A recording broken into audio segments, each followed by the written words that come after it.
पांचों महाभूत के अंदर कोई भी बिजनेस है हिंदुस्तान में, उसके अंदर अडानी ग्रुप है। और क्यों है वो आप और मैं और देश के सभी लोग जानते हैं। अब ये कहते हैं कि अडानी ग्रुप ने अपनी जेब से कैपिटल नहीं लगा रही।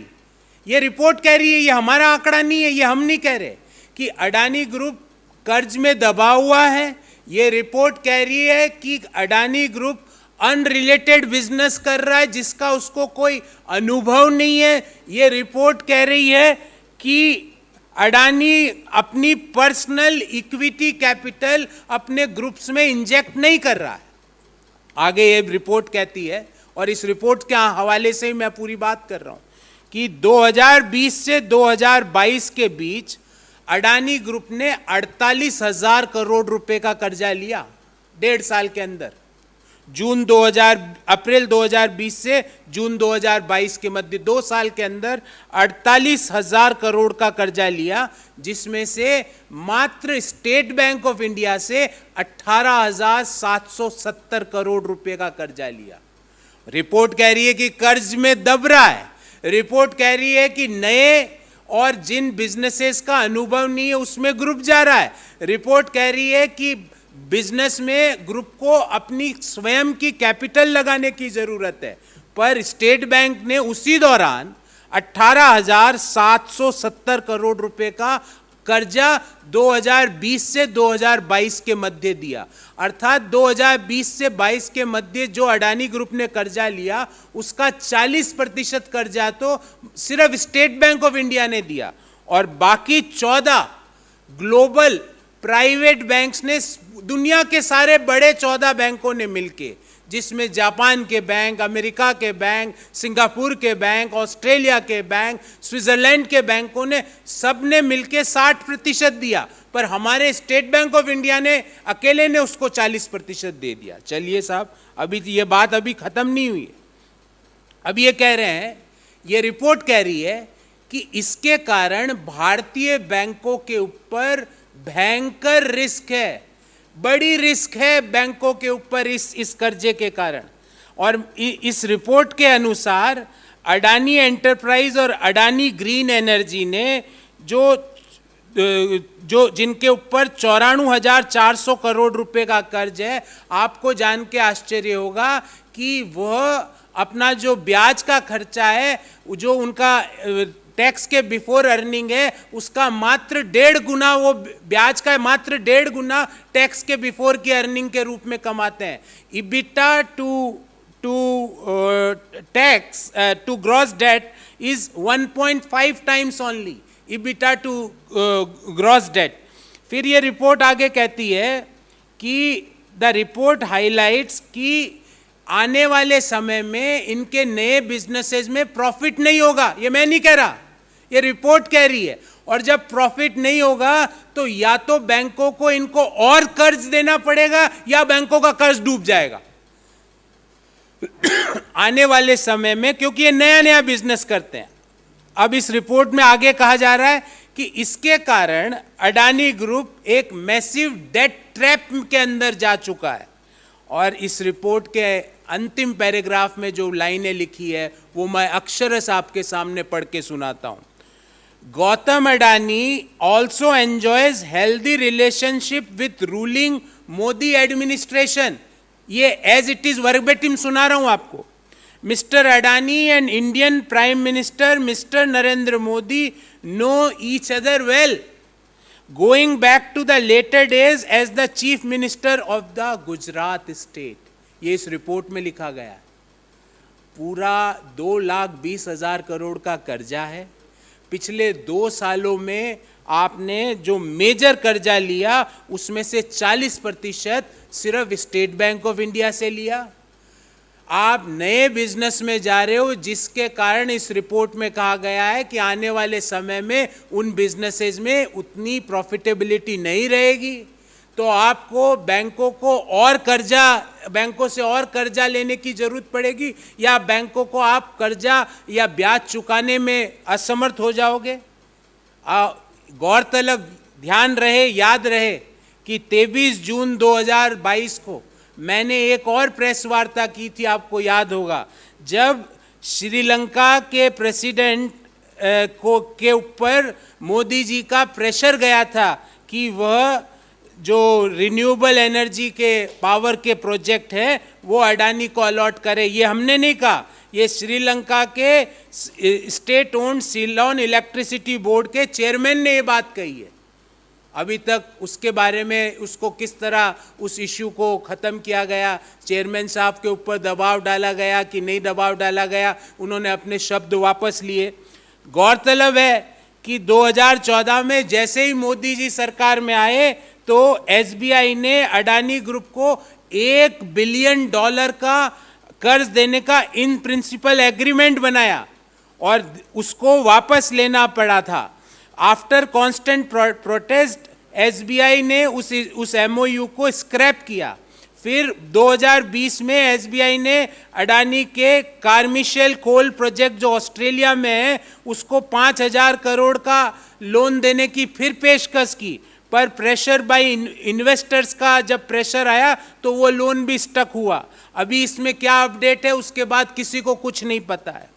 और जो लेटेस्ट गिमिक हुई है, जो लेटेस्ट गिमिक करी है इन्होंने, वो है 29.19% एक टीवी चैनल में, क्योंकि अडानी तो सब जगह है, धारावाहिक से लेके न्यूज़ तक, कोल से लेके हवाई जहाज़ों तक, हवाई अड्डों की निगरानी से लेके पोर्ट तक, मतलब आप सोचिए बिजनेस, आपके दिमाग में बिजनेस सोचिए, उसमें आपको मिलेगा अडानी। और वो पिछले 8 साल में किस तरह प्रॉस्पर कर रहा है, और वो भी हमारे पैसों से, बैंक के पैसों से, जो कि हमारा पैसा है। अब इस मीडिया हाउस के हवाले से मैं ये खबर दे रहा हूं कि इन बिना कंसेंट के, बिना कन्वर्जेशन से, बिना फाउंडर के इंफॉर्मेशन और अप्रूवल के 29.19% स्टेक अडानी ग्रुप ने लीडिंग टीवी न्यूज़ चैनल में खरीदने की बात करी। और यहीं नहीं रुके, बोले 26% और ओपन ऑफर से लेंगे। अब इस बाबत हमारे 3 सवाल है सरकार से। पहला, वह कौन है सरकार में व्यक्ति जो बैंकों के ऊपर दबाव डालता है अडानी ग्रुप को कर्जा देने के लिए, क्योंकि कर्ज पे कर्ज बढ़ा जा रहा है, कैपिटल अपनी तरफ से अडानी ग्रुप लगा नहीं रहा है, कर्जे पे बिजनेस किए जा रहा है, एक्विजिशन पे एक्विजिशन किए जा रहा है। वो कौन व्यक्ति है जिसने एसबीआई को या अन्य बैंकों को अडानी ग्रुप के ऊपर, अडानी ग्रुप को लोन देने का दबाव डाला? हम पूछना चाहते हैं कि इसके कारण जो भारत की अर्थव्यवस्था के ऊपर जो ह्यूज रिस्क आई है, 2,20,000 करोड़ का ऋण है, टोटल डेट इज 2.2 ट्रिलियन। और अगर हम मौजूदा जो यूएस डॉलर इंडियन रुपी की रेट ले तो 2,30,000 करोड़ हो जाएगा। तो वो कौन लोग हैं जो स्टेट बैंक पे दबाव डालते हैं अडानी ग्रुप को कर्ज देने के लिए? दूसरा, अभी जब अडानी ग्रुप ने एक मीडिया हाउस का होस्टाइल टेक ओवर करने का जो प्रयास किया जा रहा है, और ले लिया, प्रयास क्या किया जा रहा है, ले लिया, securities and exchange board of India और वित्त मंत्रालय क्यों खामोश है? क्यों वो इसकी जांच नहीं करवाता कि ये होस्टाइल टेक ओवर कैसे हुआ, कौन कौन से सेबी के जो नोटिफिकेशंस और सेबी के जो सर्कुलर्स है उनका उल्लंघन हुआ है? वो क्यों मुखदर्शक बन के बैठा हुआ है? तीसरा, कि जब एक फर्म 2,30,000 करोड़ का कर्ज लेके देश में काम कर रही हो, अगर वह फर्म डिफॉल्ट करती है तो अर्थव्यवस्था पे जो दुष्प्रभाव उस डिफॉल्ट के कारण पड़ेगा, उसके लिए मोदी जी और वित्त मंत्रालय में निर्मला सीतारमण जी ने क्या तैयारी करके रखी है? So these are 3 particular questions. Before I entertain the questions on this, I would like to brief you in English. सरकार के यार लेकर बेशुमार उधार, बन गए हैं बड़े खरीदार, कहीं अर्थव्यवस्था का ना कर दे बंटाधार। Borrow and conquer is a new mantra of Modi ji and company. If one analyzes the economic and financial condition of the BJP government, has inflicted upon the country, one would have no reason not to believe that it is a nightmare. One of the most worrying aspects is the spiraling debt pattern. The outstanding internal and external debt and other liabilities of central government at the end of year FY23 are estimated to rupees 152 lakh crore, as against 55.9 lakh crore at the end of financial year 2014. So per capita debt on us increased from 43,124 rupees as on March 2014 to rupees 1,09,000 as on March 2023. That is an increase of 152% in the last 9 years.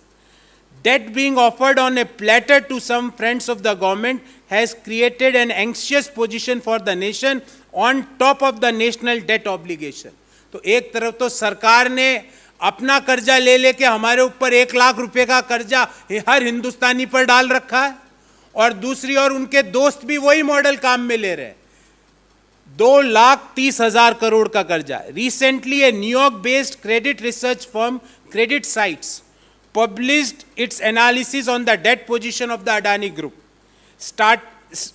Startling facts have emerged from this analysis. The gross total debt with all key Adani entities is close to rupees 2.3 trillion rupees. So total debt on Adani Group is 2,30,000 crore rupees. Some of the facts are as summarized from that report. Point number 1. The credit report has drawn up several credit concerns ranging from group's overly leveraged aggressive expansion to forays into new or unrelated businesses, environmental, social and governance risks, and at last but not least, limited evidence of equity capital injection by Gautam Adani and his family. So as per this report, the group is aggressively, overly leveraged because of its aggressive expansion plan, and they are entering into unrelated and new businesses. And the family of Gautam Adani and promoters of the firm are not infusing enough capital. They are surviving only due to debts. Second, out of the major loans obtained by Adani Group in year 2020 and from April 2020 to June 2022, that is rupees 48,000 crore, 40% of its loan are funded by SBI alone. That is 18,770 crore rupees. Remaining 60% is funded by 14 global private banks. This exposes the most prominent Indian bank to go to a huge risk. Adani Enterprises and Adani Green Energy, with a combined gross debt of rupees 94,400 crore, have EBITDA to gross debt ratio of mere 1.5 times. The report highlights that these businesses, and this is important, this report says that these businesses do not make profits in the initial years, and hence there is a likelihood of rolling over or refinancing for interest obligation, for which they would again have to reach out to banks. The report calls out an overly ambitious debt-funded growth plans could eventually spiral into a massive debt trap. And the other important point to note is that CreditSights report puts this blatantly. I quote, Gautam Adani also enjoys healthy relationship with the ruling Modi administration. Mr. Adani and Indian PM Mr. Narendra Modi know each other well, going back to the later days as the Chief Minister of the Gujarat state. Everyone would recall our press conference on a similar subject dated June 23, 2022. The chairman of Sri Lankan state-owned Ceylon Electricity Board claimed before a parliamentary panel that PM Narendra Modi ji pressurized Sri Lankan president to award a wind power project to the Adani Group. Also, as soon as the Modi government came to power in 2014, SBI drafted an in-principle agreement with the Adani Group of $1 billion. and bought in several banks worldwide to provide fundings. After constant protest, SBI backed off and scrapped the MOU. In 2020, news of another rupees 5,000 crore loan by State Bank of India to Adani's Carmichael coal project in Australia become public. Pressure by investors such as Amundi and AXA led to SBI's loan stuck. We are not having any update on this till now. The latest gimmick has been still the acquisition of 29.19% stake by Adani Group in a leading news channel. This was executed without an input from, conversation with, or consent of the channel's founders. The Adani Group also announced an open offer to buy another 26% stake in that particular channel. So we have three specific questions for the constant sleep mode BJP government. Number one, who from the government is pressurizing banks such as State Bank of India to grant loans of such proportions, putting the national economy and banks at colossal risk? Why are the Finance Ministry and SEBI sitting idle on the entire hostile acquisition episode of a leading TV news channel? And what is the Modi government plans to save the economy and specific sectors from the collateral and cascading damage in case of default or loan repayment delay, as the Adani Group's debt is consistently increasing? So friends, I am open for questions. First of all, I would like to entertain questions on the subject, and thereafter we can have few more questions. Yes, please.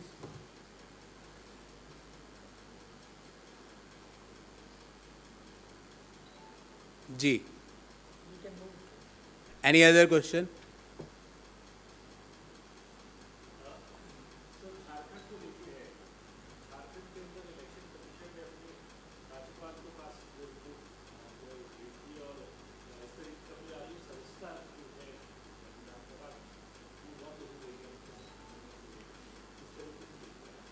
देखिए, अभी तक इस बाबत कोई official communication हमने पूरा नहीं पढ़ा है। जो आप जो बता रहे हैं वो अभी भी सूत्रों के हवाले से ही खबर है। तो जब तक कोई ऑफिशियल कम्युनिकेशन हम पूरा नहीं पढ़ लेते, उसमें क्या क्या इश्यूज़ इंगित किए गए हैं, जब तक हम पूरा उसका अवलोकन नहीं कर लेते, इस बाबत कोई भी बात कहना अभी जल्दबाजी होगी।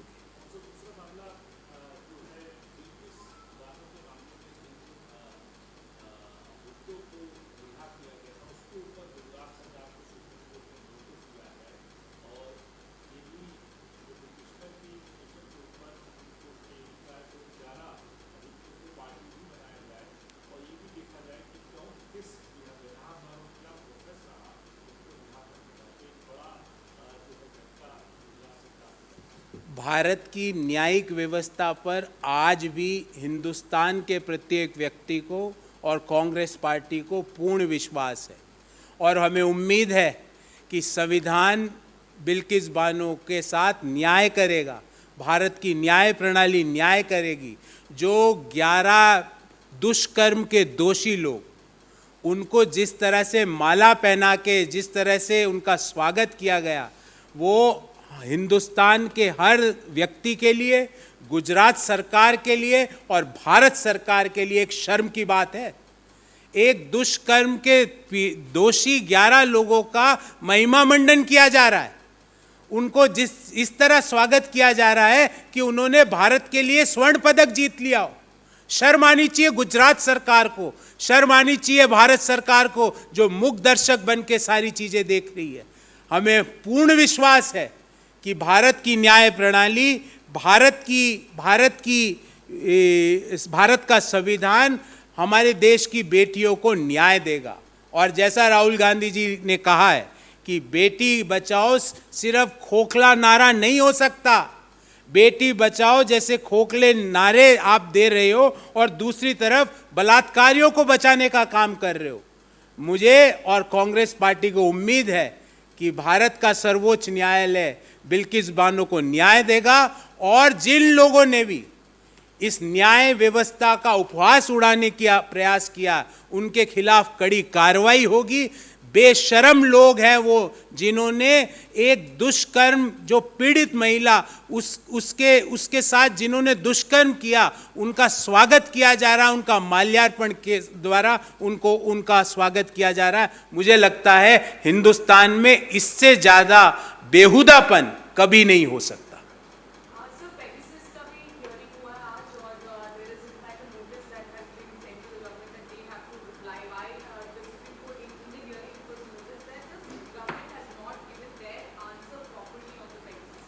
How can they give the answers properly? Because if they will give the answers properly, they have to answer that under which provision or under of which act they had installed or they had used Pegasus weapon against Rahul Gandhi ji, against the leaders of opposition party, against the senior journalists of our country, against the election commissioner of our country, against the important scientists of our country, against the civil society activists of our country, against the I can say Supreme Court of our country, because this government had used this Pegasus weapon against the registrar of Supreme Court of India also. So how can they answer? Everybody knows that this weapon was used. This weapon had given a dent to the democracy. Everybody is used that this weapon is against the law or the constitution of our country. How can they give the answer? कई बार उत्तर नहीं देना भी एक उत्तर होता है। सरकार ने बता दिया कि उन्होंने पेगासस हथियार का प्रयोग इस देश के लोकतंत्र के खिलाफ किया था। सरकार ने चुप रह के ये बता दिया कि इस पेगासस हथियार का प्रयोग सरकार ने राहुल गांधी जी के खिलाफ, अपोजिशन के लीडर्स के खिलाफ, मुख्य वैज्ञानिकों के खिलाफ, इलेक्शन कमिश्नर के खिलाफ, सुप्रीम कोर्ट के रजिस्ट्रार के खिलाफ, देश के सिविल सोसाइटी के एक्टिविस्टों के खिलाफ, देश के सीनियर जर्नलिस्टों के खिलाफ किया है। अब क्या उत्तर देने को रह जाता है? मुझे उम्मीद है कि सुप्रीम कोर्ट इस नई उत्तर देने को भी एक उत्तर मानेगा और सरकार के खिलाफ इस मामले में कड़ी कार्रवाई करेगा। क्योंकि हम तो पहले दिन से ही पूछ रहे हैं, पेगासस हथियार का प्रयोग आज सरकार ने क्यों किया, किस कानून के अंतर्गत किया? जिस हथियार का प्रयोग आतंकवादियों के खिलाफ किया जाता है, जिस हथियार का प्रयोग दुश्मन देश के जो लोगों के खिलाफ किया जाता है, सरकार ने उस हथियार का प्रयोग भारत के लोकतंत्र को कमजोर करने के लिए क्यों किया, भारत की न्यायपालिका को कमजोर करने के लिए क्यों किया, भारत की एग्जीक्यूटिव को कमजोर करने के लिए क्यों किया, इसके बारे में उसको उत्तर देना चाहिए। हमने आपको डिटेल्ड ब्यौरा दिया कि इलेक्शन कमिश्नर के खिलाफ उस हथियार का प्रयोग हुआ, सुप्रीम कोर्ट के रजिस्ट्रार के खिलाफ उस हथियार का प्रयोग हुआ, उस हथियार का प्रयोग अपोजिशन के लीडर्स के ऊपर हुआ, राहुल गांधी जी के ऊपर उस हथियार का प्रयोग किया गया। उससे सिर्फ आपने लोकतंत्र और भारत के संविधान को कमजोर करने का काम किया। और किस हैसियत से वो हथियार खरीदा गया?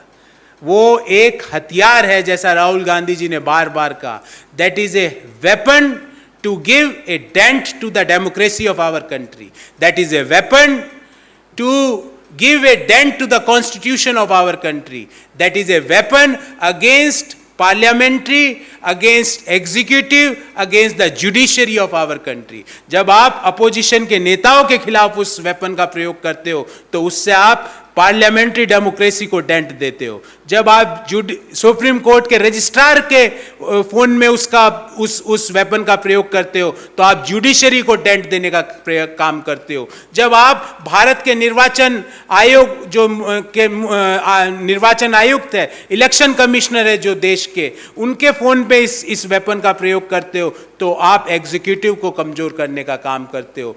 जब आप उस वेपन का प्रयोग देश के सिविल राइट के एक्टिविस्ट, देश के सीनियर जर्नलिस्ट के खिलाफ करते हो तो आप देश का जो चौथा स्तंभ है उसको डेंट देने का काम करते हो। इसलिए नहीं उत्तर भी एक उत्तर है। और क्या उत्तर देगी सरकार, हमें भी पता है और देश के हर व्यक्ति को पता है कि इस वेपन का, इस हथियार का प्रयोग मोदी सरकार ने देश के संविधान को डेंट देने के लिए, देश के लोकतंत्र को डेंट देने के लिए किया है।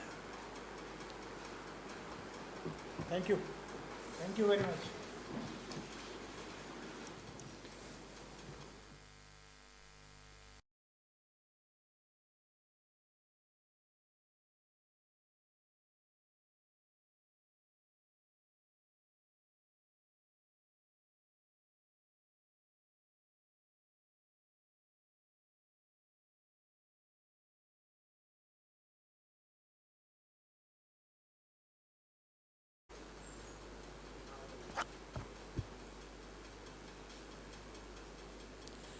नमस्कार साथियों, आज की प्रेस वार्ता में मैं आप सभी का स्वागत करता हूं।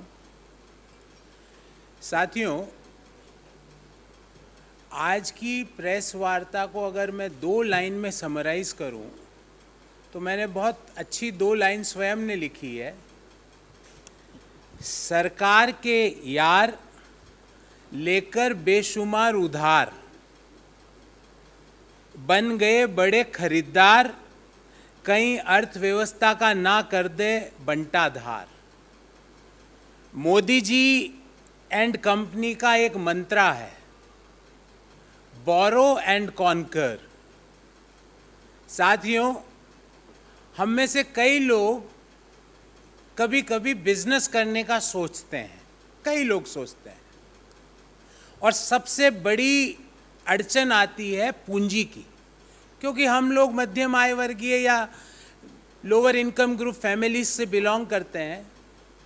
तो पूंजी नहीं होती तो हमारे पास एक अच्छा आइडिया होने के बावजूद भी हम उस बिजनेस को एग्जीक्यूट नहीं कर पाते हैं। पर मोदी जी का एक मंत्रा है अपने दोस्तों के लिए, वो स्कीम आपके लिए, मेरे लिए, 140 करोड़ देशवासियों के लिए नहीं है, वो सिर्फ 2-3 लोगों के लिए है। उधार लो और आगे बढ़ो, उधारी पे धंधा चमकाओ, अपने पैसे से धंधा नहीं। एशिया के सबसे अमीर आदमी बन जाओ, अपने पैसों से नहीं, उधारी पे। आज की प्रेस वार्ता उसी पर केंद्रित है। साथियों, पहले मैं मोदी जी के मित्र पे आऊं, उससे पहले उधारी का काम जो भारत सरकार ने किया उसका एक आंकड़ा आपके सामने रखता हूं। और जब ये आंकड़ा मैंने भारत सरकार के बजट में देखा तो 3 बार मैंने उसको पढ़ा, क्योंकि मुझे लगा कहीं ना कहीं कोई गलती है, पर उसमें कोई गलती नहीं थी। 2014 में हिंदुस्तान की सरकार पर उधारी थी 55 लाख करोड़ रुपए की, 55.9 लाख करोड़। और 2023 में सरकार पर उधारी, बजट में लिखा है सरकार ने कि वित्तीय वर्ष 2023 में उधारी 55.9 लाख करोड़ से बढ़कर 152.17 लाख करोड़ हो जाएगी। अर्थात 2014 में हर हिंदुस्तानी पर सरकार के लिए कर्ज के कारण कर्जा था 43,124 रुपये। 43,124 rupee was per capita debt on each one of us in 2014. And as per Government of India, in 2023, it is expected to increase per capita debt from 43,124 to 1,09,000 rupees. 43,124 प्रति हिंदुस्तानी पर जो 2013-14 में कर्ज था वो वित्तीय वर्ष 2023 में बढ़कर 1,09,000 रुपये हो जाएगा। मतलब पिछले 8 सालों में मोदी जी के कुप्रबंधन के कारण प्रति हिंदुस्तानी पर कर्ज 152% से बढ़ा है। 43,124 से 1,09,000 रुपये ऐसा कर्ज हमारे ऊपर है जो हमने नहीं लिया, हमारे बाबत सरकार ने ले लिया, उस कारण हमारे ऊपर आ गया। 152% इस कर्ज में बढ़ोतरी हुई। ये तो है सरकार का मॉडल। अब सरकार का मॉडल है तो उनके यार भी यही मॉडल काम में लेंगे। अब उन्होंने क्या मॉडल लिया है उसके बारे में न्यूयॉर्क की credit research firm credit site ने अपना एक रिसर्च रिपोर्ट पब्लिश करी है। उसके अनुसार सरकार के जो हमारे दो के नंबर 1 व्यक्ति, उनके ऊपर 2,30,000 करोड़ का कर्ज है। अडानी के ऊपर कुल कर्ज, अडानी ग्रुप के ऊपर 2,30,000 करोड़ रुपए का है। अब सवाल ये उठता है कि कौन ये कर्ज अडानी ग्रुप को दिलवा रहा है। उसका ब्यौरा भी लाया हूं कि भाई स्टेट बैंक का कितना है और दूसरे प्राइवेट बैंकों का कितना है, विदेशी बैंकों का कितना है, सारी बातें करेंगे। तो credit research firm credit site के अनुसार ग्रॉस डेट अडानी ग्रुप के ऊपर 2.3 ट्रिलियन रुपये इज इक्वल टू 2,30,000 करोड़ रुपया हो गया। अब ये रिपोर्ट आगे क्या कहती है, और बहुत महत्वपूर्ण बात इस रिपोर्ट ने कही है। वो कहती है कि अडानी ग्रुप ग्रॉसली लिवरेज्ड है, मतलब कर्ज में दबा हुआ है, फिर भी नया कर्ज मिलता जा रहा है। वो रिपोर्ट आगे ये कहती है कि अडानी ग्रुप को नए और अनरिलेटेड बिजनेसेस में जाने से बचना चाहिए। ये बड़ी रिस्क है उसके ऊपर। अनरिलेटेड बिजनेस, अब तो आप देख लीजिए, धरती, आकाश, पाताल, वायु, अग्नि, पांचों महाभूत के अंदर कोई भी बिजनेस है हिंदुस्तान में, उसके अंदर अडानी ग्रुप है। और क्यों है वो आप और मैं और देश के सभी लोग जानते हैं। अब ये कहते हैं कि अडानी ग्रुप ने अपनी जेब से कैपिटल